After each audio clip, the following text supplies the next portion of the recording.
है ना। हम लोग क्या पढ़ रहे हैं, प्रेजेंट परफेक्ट टेंस का पैसिव वॉइस में चेंज करने के लिए पढ़ रहे हैं ना। सबसे पहले क्या जानते हैं कि प्रेजेंट परफेक्ट होता क्या, एक्चुअली होता क्या। अगर तो इसका हिंदी अनुवाद करेंगे तो हिंदी अनुवाद करते समय है ना, जो अंत में इसका पहचान होता क्या आएगा, चुका है, चुकी है, चुका है, ये सब आता। लेकिन हम लोग क्या पढ़ रहे हैं, पैसिव वॉइस पढ़ रहे हैं। क्या पढ़ रहे हैं, पैसिव वॉइस। तो हम लोग को हिंदी का पहचान नहीं जानना है, किसकी पहचान जानना है, इंग्लिश टू इंग्लिश पहचान जानना है कि कोई भी इंग्लिश सेंटेंसेस लिखा गया है तो उसमें हम लोग कैसे पहचानेंगे कि ये प्रेजेंट परफेक्ट टेंस है या कौन सा टेंस है ना। तो अगर तो इंग्लिश में पहचान लेना है सबसे पहले इसका क्या होता है, सब्जेक्ट लिखा जाता है। क्या लिखा जाता है, सब्जेक्ट। फिर क्या लिखा जाता है, हैज या हैड लिखा जाता है। क्या लिखा जाता है, हैज या हैड। फिर क्या लिखा जाता है, वर्ब का थर्ड फॉर्म। फिर क्या लिखा जाता है, ऑब्जेक्ट, है ना।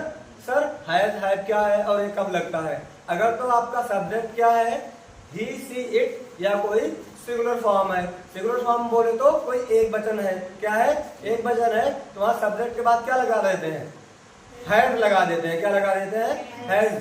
अगर तो सब्जेक्ट क्या है, आई, वी, यू, दे या कोई बहुवचन करता है तो उसमें सब्जेक्ट के बाद क्या लगाते हैं, हैव लगाते हैं। क्या लगाते हैं, हैव। फिर उसके बाद क्या करते हैं, वर्ब का थर्ड फॉर्म यूज करते हैं। वर्ब के 4 फॉर्म होते हैं एक्चुअली, वर्ब का फर्स्ट, वर्ब का सेकेंड, वर्ब का थर्ड, एक क्या होता है, वर्ब का आईएनजी फॉर्म होता है ना। आप जानते हैं इसमें जितने भी परफेक्ट टेंसेस है, प्रेजेंट परफेक्ट हो चाहे पास्ट परफेक्ट हो चाहे फ्यूचर परफेक्ट हो, सभी में क्या लगता है, वर्ब का थर्ड फॉर्म लगता है ना। और जितने भी पैसिव वॉइस है उसमें भी सभी का लगता है वर्ब का थर्ड फॉर्म। इसमें हम लोग को एक्चुअली वर्ब का थर्ड फॉर्म चेंज करने की आवश्यकता नहीं है, क्योंकि प्रेजेंट परफेक्ट टेंसेस में पहले से वर्ब का थर्ड फॉर्म क्या रहता, दिया रहता है। तो इसका एक्टिव पैसिव वाला पहचान क्या होता है, सबसे पहले एक्टिव वॉइस में क्या लगते हैं, सब्जेक्ट। क्या होता है आपका, सब्जेक्ट। फिर क्या होता है आपका, हैज या हैव।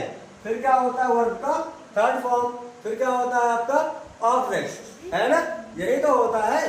फिर पैसिव वॉइस में बदलने के लिए क्या करते हैं, है ना, सबसे पहले क्या करते हैं, ऑब्जेक्ट। फिर हैज या हैव। फिर क्या लगा देते हैं, सिर्फ बीन लगा देते हैं। हैज हैव के बाद क्या लगा देंगे, बीन लगा देंगे। फिर वर्ब का थर्ड फॉर्म, फिर बाई, फिर क्या लगा देंगे, सब्जेक्ट लगा देंगे। क्या लगा देंगे, सब्जेक्ट लगा देंगे, है ना। सबसे पहले मैंने लिखा था एक वॉइस में sentence, I have written the letter. तो आई के बाद क्या आया आपका, सबसे पहले सब्जेक्ट आया, तो सब्जेक्ट क्या लिख दिया, आई। फिर क्या लगाते हैं, हैव या हैव।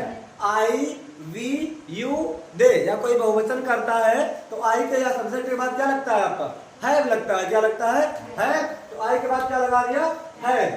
फिर क्या होता है आपका, वर्ब का थर्ड फॉर्म। तो वर्ब का थर्ड फॉर्म, राइट का थर्ड फॉर्म क्या है, रिटन है। क्या है, रिटन द लेटर, ऑब्जेक्ट हो गया है। अगर इसको हमको कन्वर्ट करना है, सबसे पहले I have written, I subject है, उसके बाद क्या लगा, हैव लगा, फिर क्या लगा है, वर्ब का थर्ड फॉर्म। तो इसी से पहचान जाएंगे कि क्या है आपका प्रेजेंट परफेक्ट टेंस है। कौन सा है, प्रेजेंट परफेक्ट टेंस है। अगर तो इसको कन्वर्ट करना है किसमें, पैसिव में, तो सबसे पहले क्या लिखते हैं, ऑब्जेक्ट। ऑब्जेक्ट के जगह पे क्या है, द लेटर। तो क्या लिख दिया, द लेटर। फिर क्या लगाते हैं, हैव या हैव।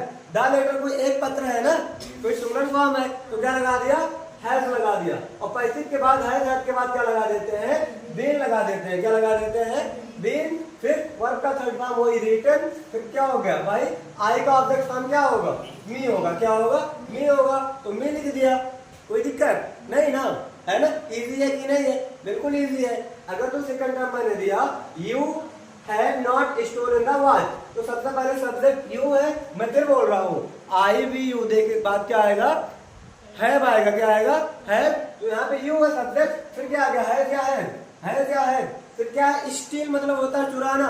स्टील का थर्ड फॉर्म क्या होता है, स्टोलन। यू हो गया, फिर हैव है, फिर क्या आ गया, स्टोलन, थर्ड फॉर्म आ रहा है ना।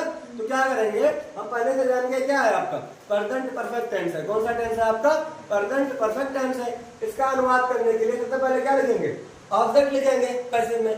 पर ऑब्जेक्ट की जगह पे क्या है आपका, द वॉच। क्या है आपका, द वॉच। अब कोई एक घड़ी है ना, तो इस बार क्या लगाएंगे, हैव लगाएंगे। क्या लगाएंगे, हैज। फिर यहाँ पे नॉट है तो क्या लगा देंगे, नॉट। फिर बीन लगाएंगे। क्या लगाएंगे, बीन। फिर स्टोलन का वही रहेगा, नॉट बीन स्टोलन, है ना। The watch was not been, has not been stolen by you. ये इसका क्या है, पैसिव वॉइस है। एक्चुअली ये बहुत इजी होता है ना? ठीक है ना? आई थिंक आप लोग को समझ में आया होगा, है ना? लिख लीजिए इनका।